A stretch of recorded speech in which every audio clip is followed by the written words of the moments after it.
আজ আমরা রান্না করতে চলেছি পটল দিয়ে ডিম। একবার খেয়ে দেখুন, ভীষণ স্বাদ হয়। প্রথমে পটলটাকে ভেজে নিন, ভেজে তুলে নিন লাল করে।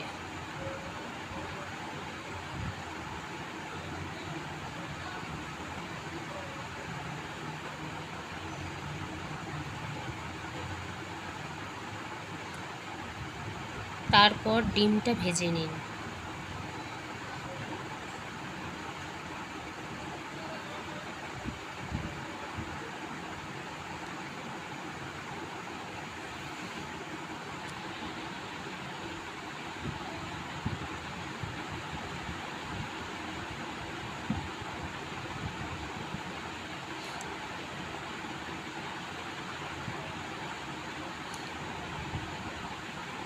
ডিম ভেজে নেওয়ার পরে ওই তেলে তেজপাতা, পেঁয়াজটা ভালো করে ভেজে তার মধ্যে এক এক করে মশলা দিয়ে দিন।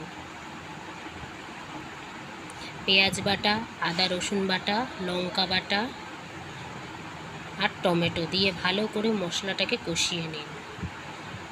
ডিমের সাথে আমি কিছু আলু সেদ্ধ করে তখনই রেখেছিলাম, সেই আলুটা দিয়ে ভালো করে কষিয়ে নিন। তারপর পটলটাও দিয়ে দিন, মশলার মধ্যে ভালো করে কষিয়ে নিন। তারপর জল দিয়ে ঢেকে দিন। নামিয়ে দেখুন পটল আর ডিমের রেসিপি। খেতে ভীষণ সুস্বাদু, আর নামাবার আগে অবশ্যই গরম মশলা দেবেন।